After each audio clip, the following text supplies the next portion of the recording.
नहीं हो गया। ये जो वक्फ अमेंडमेंट बिल का जो जिक्र हो आपने किया, वो सरकार ने शायद इस मामले में कुछ हद तक समझदारी का परिचय किया।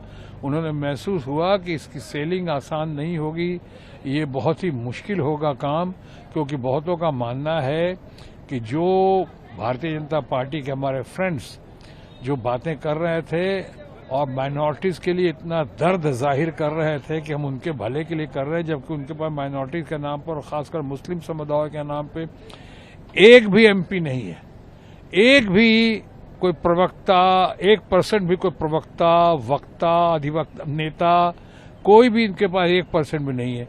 उसके बाद ये बिल लेकर आए, कोशिश की, और उसमें ऐसा लगा कि ये बिल बहुतों की नज़रों में ये इंक्रोचर्स के लिए या लैंड ग्रैबर्स के लिए ज़्यादा सहायक सिद्ध होगा।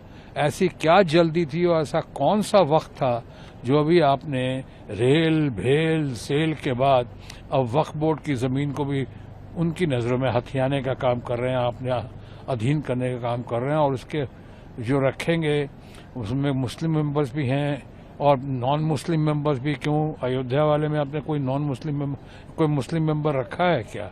तो ये सब बातें देखने के बाद ऐसा लग रहा था कि ये सेलिंग आसान नहीं होगी, इसलिए समझदारी का, कुछ हद तक समझदारी का ऐसे मौके पे सरकार ने खुद ही कर दिया कि सेकंड थॉट के बाद जो पहला थॉट होना चाहिए था उसको ज्वाइंट पार्लियामेंट्री कमेटी में भेज दिया।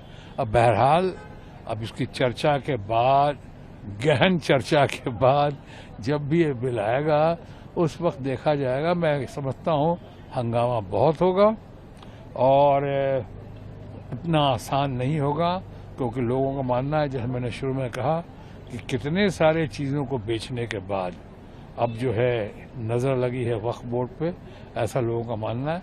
इसलिए जब आएगा, अब तो कब आता है तब देखा जाएगा। अगर आप ये वीडियो YouTube पर देख रहे हैं तो हमारे चैनल को सब्सक्राइब करें और बेल आइकन को दबाना ना भूलें। अगर आप Facebook पर ये वीडियो देख रहे हैं तो हमारे पेज को लाइक करें।